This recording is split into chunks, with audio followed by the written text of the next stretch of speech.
Dang it, I gotta stop messing it up because it's so classic. Okay.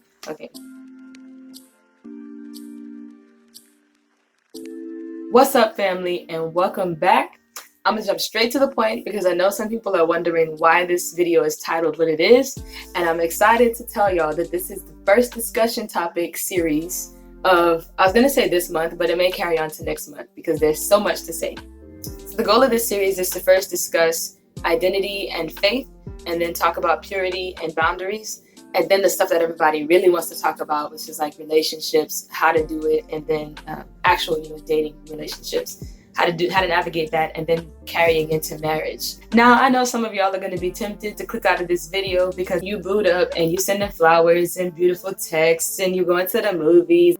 But let me tell you, you need to pause because this video is also for you. If anybody is unmarried, whether you're dating or not, you are single because you are not yoked to anyone. And I'm sorry if that offends anybody, but it's the truth. So there we go. A couple months ago, I mentioned that I'm gonna start doing more conversational videos where it's just me talking about topics, whatever the Lord lays on my heart. And the reason why I'm so passionate about this topic in particular is because it speaks to my life and it speaks to everybody's life. And I know some people tend to think that being single, like anything about singleness, is for the people that are sad about being single.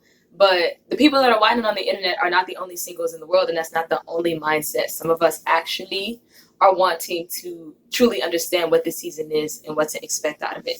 So, of course, I am unmarried. There's no rings on my fingers, and I'm also not dating. So I don't have all the knowledge in the world on the topic of marriage and singleness and all that kind of stuff, but I do have access to people that are willing to come and join this conversation. So just a little bit about me, just to share kind of an overview of my testimony. Like I said, I'm very passionate about this topic because I've always wanted to be married. Ever since I was a kid, my parents have been married my whole life. I'm the oldest of 6, so we have a really big family. I love big families.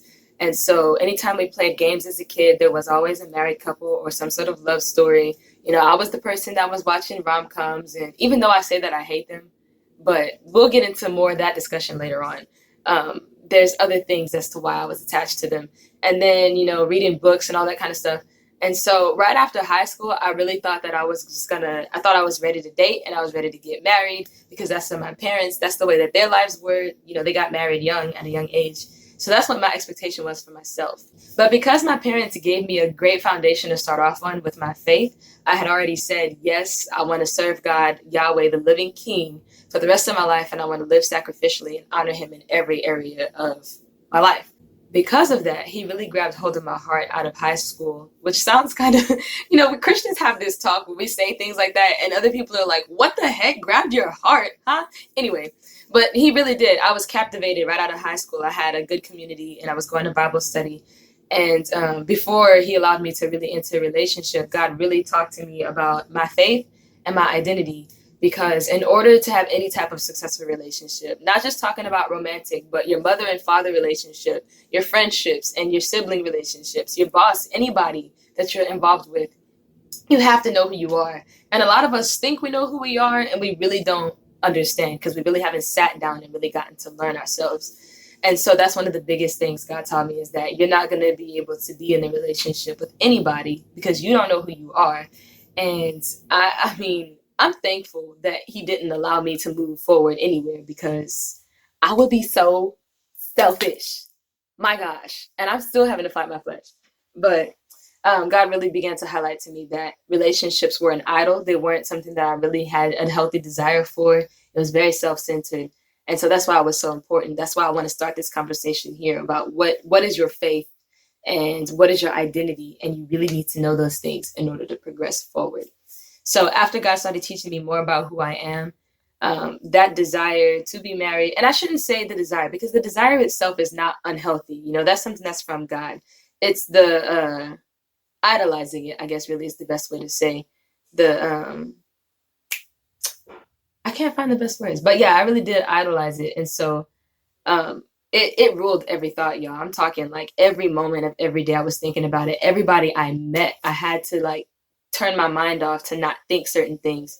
And so there was really a healing process that I had to go through, first from learning who I am and then healing like my mind and my heart having to be healed.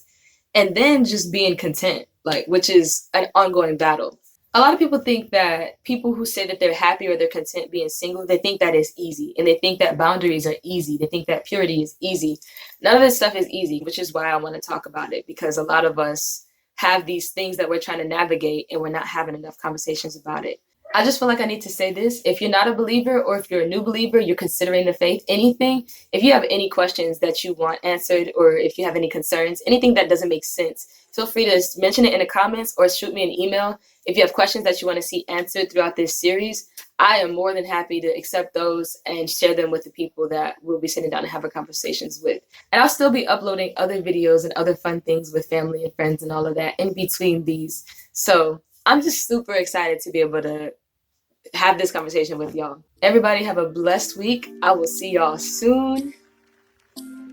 Peace out. Just kidding. I never know how to leave. I never do. I'm gonna figure this out one day. Ooh, wow. Wee, woohoo. Ooh, yes. I'm so excited.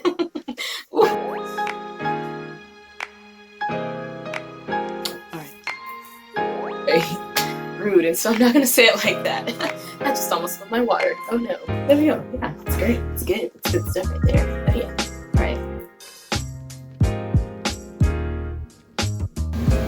The easiest way to hold yourself accountable, to not get into situations you don't want to be in, is to have your hair like this. Because ain't nobody trying to give it to you like this.